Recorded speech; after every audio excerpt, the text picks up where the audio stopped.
Python's enumerate, none, doesn't throw an error. It just gives you an empty iterator, hiding bugs in plain sight. Here's how to catch it before production.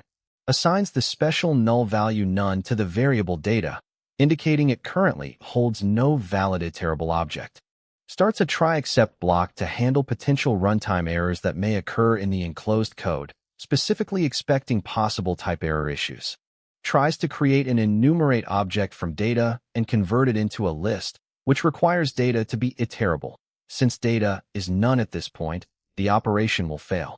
Would print the enumeration result if the prior line succeeded, but it does not execute due to the exception thrown in the try block. Catches the specific type error that occurred in the try block, binding the exception object to variable e for inspection or logging.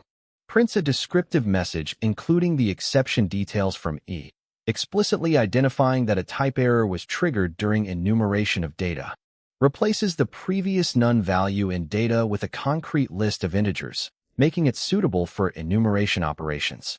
Converts the enumerate object created from the current data list into a list and prints it directly, producing a sequence of index value pairs.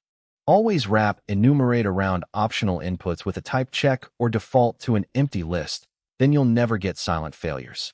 Subscribe for daily coding videos.